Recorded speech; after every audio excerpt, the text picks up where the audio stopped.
কয়েকজন বলছেন যাত্রীরা যে একটু ভাড়াটা একটু বেশি নেওয়া হচ্ছে। এখানে আছে কোনো যাত্রী বেশি নেওয়া হচ্ছে, একটু দেখাবেন আমাকে একটু। আচ্ছা আসা দেখি। আচ্ছা আছে কোনো যাত্রী আছে। তারা ভাড়া নিচ্ছেন দাবি করছেন। হ্যাঁ আছেন কোনো যাত্রী এখানে বেশি ভাড়া দিতে বাধ্য হচ্ছেন, এরকম আছেন কেউ?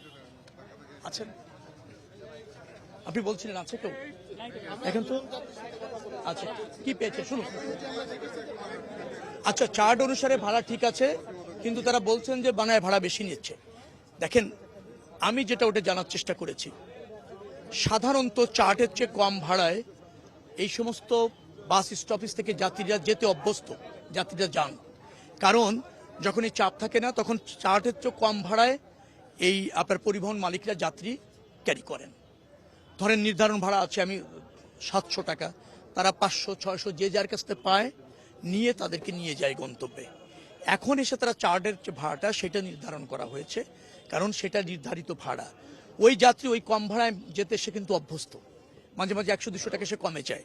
এখন যখন চার্টের ভাড়া বলা হচ্ছে সে বলছে যে না আগের চেয়ে তো 100 টাকা বেশি নেওয়া হচ্ছে। এখন যেটা নির্ধারিত ভাড়া সেটা নেওয়ার তো অধিকার মালিকদেরও আছে, সেখানে আপনি তাকে বাধ্য করতে পারছেন না। আবার যাত্রী মনে করছে আগে তো 100 টাকা কম নিত, 200 টাকা কম নিত, ভাড়া তো 500 দিয়েও গিয়েছি, এখন কেন 600? নির্ধারিত ভাড়া ঠিক আছে, কিন্তু যাত্রীর কাছে বেশি মনে হচ্ছে। এইটা যাত্রীরা কম ভাড়ায় যাওয়ায় অভ্যস্ত বিধায় অধিকাংশ সময় বা কোনো কোনো সময় তার কাছে মনে হচ্ছে যে আগের শেষে 100 টাকা বেশি দিচ্ছে, কিন্তু কোনো অবস্থাতে সে নির্ধারিত ভাড়ার বেশি এটা হচ্ছে না। এইটা তাকে হয়তো বোঝার ক্ষেত্রে একটা সমস্যা আছে। আরেকটা জায়গা প্রবলেম হচ্ছে, বাস স্টপেজগুলিতে বাস মালিকরা যারা আছেন, পরিবহনের নেতারা যারা আছেন সহযোগিতা করছে। এখানে আমাদের ভিজিলেন্স টিম আছে, মনিটরিং সেল আছে, তারপর হচ্ছে কন্ট্রোল রুম আছে, র্যাব এবং পুলিশের। কোনো অভিযোগ পাচ্ছে না, এখানে অভিযোগ নাই, কারণ নির্ধারিত ভাড়া বেশি নিচ্ছে না। পথে ঘাটে যে কোনো জায়গায় আছে যারা পথের থেকে উঠছেন, তারা হয়তো একটা বাস খালি আসছে তাতে উঠে যাচ্ছে, বা সিট আছে অথবা দাঁড়িয়ে যাওয়ার সুযোগ আছে উঠে যাচ্ছে। তিনি আগে হয়তো ওই জায়গা থেকে 300 টাকা দিয়ে যাচ্ছেন, মাঝপথে হেল্পার, সুপারভাইজার বা ড্রাইভাররা বলছে না ভাই আমি 300 টাকা নেব না, 500 টাকায় যাবেন কিনা। উনিও স্বেচ্ছায় অনেক সময় উঠতে বাধ্য হচ্ছেন বা উঠছেন, তার যাওয়াটা দরকার, তিনি মনে করছেন তার কাছ থেকে 100-200 টাকা পথের থেকে বেশি নেওয়া হচ্ছে। এখন এই পথের মধ্যে এভাবে যখন যায়, এটা নিয়ন্ত্রণ করা, মনিটরিং করা, বাধ্য করা, অভিযোগ না করলে কঠিন। অভিযোগ করছে অনেক অনেক জায়গায়, সায়দাবাদে অভিযোগ হয়েছে, আমরা ফাইন করে দিয়েছি। আপনি কালকে জানেন যে বাইপাইলে একটা জায়গায় তাকে 2 দিনের জেল পর্যন্ত দিয়েছি, একটা রিপোর্ট হয়েছিল ডেইলি স্টারে, এবং ওই টাকা ফেরত দেওয়ার ব্যবস্থা করেছি। সেই উনি চলে গিয়েছেন গন্তব্যে, তার নাম্বার নিয়ে তার সাথে যোগাযোগ করে আপনার 23 টাকা ফেরত দেওয়ার ব্যবস্থা করেছি। আজকে যেমন পোস্তগুলো তো এরকম ফাইন করা হয়েছে।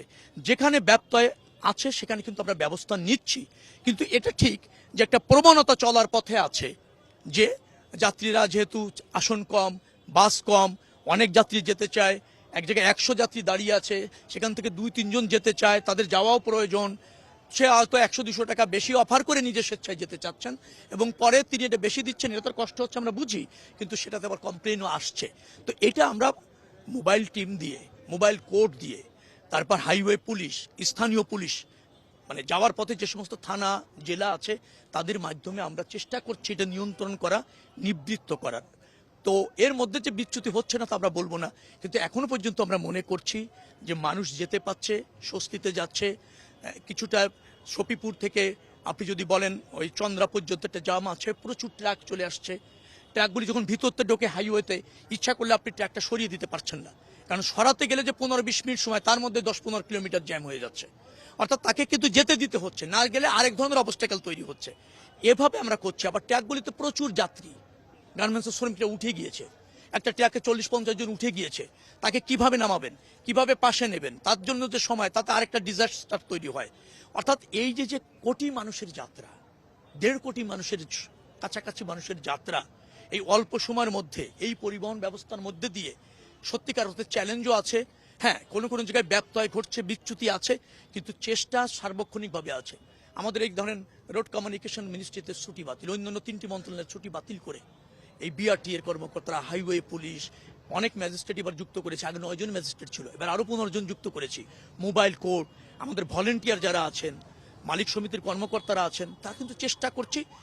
বড় বিপর্যয় হয়নি, ভালো হচ্ছে, স্বস্তিতে যাচ্ছে। কিছু কিছু জায়গায় অভিযোগ আছে যে ভাড়া কোনো কোনো জায়গায় যাত্রীর কাছ থেকে বেশি নিয়েছে এই চলন্ত পথে। এটাও আমরা আগামীতে যাতে না হয় সেই চেষ্টা করবো। এই কারণে আমরা সব কাউন্টার যে কোনো বাস ইসে আনতে চাই, স্টেশনে আনতে চাই, রাস্তাঘাটে চলার পথে কোনো কাউন্টার রাখতে চাই না। আবার যে কোনো জায়গা থেকে উঠে যাওয়ার একটা প্রবণতা আমাদের যাত্রীদের মধ্যে আছে। আপনি ধরেন এই জেলার থেকে আসছেন, এই রাস্তা দিয়ে আসছেন, ওইখানের মেইন রাস্তায় এসে দাঁড়ায় থাকে যে বাসে আমি এখান থেকেই উঠবো, সেও আবার বাস স্টপেজে যেতে চায় না। ওই নিয়ম মেনে একটা টিকিট নেব, তারপর ফ্যামিলি নিয়ে বাস স্ট্যান্ডে যাব, সেখান থেকে বাসে উঠবো, তা না। আমি এখানে আছি, এই রাস্তায় দাঁড়ায় বাসে উঠবো। উঠতে গিয়ে দুটো ঝামেলা, সেটা হচ্ছে বাস থামাতে হচ্ছে, লাগেজগুলি উঠাতে হচ্ছে, যাত্রী উঠতে হচ্ছে, একটা বাস ওখানে 5-7 মিনিট দেরি করছে, পিছনে আবার ট্রাফিক জ্যাম তৈরি হয়ে যাচ্ছে। এই ব্যবস্থাপনাগুলিতে আসলে আমাদের এই জরাজীর্ণতা আছে।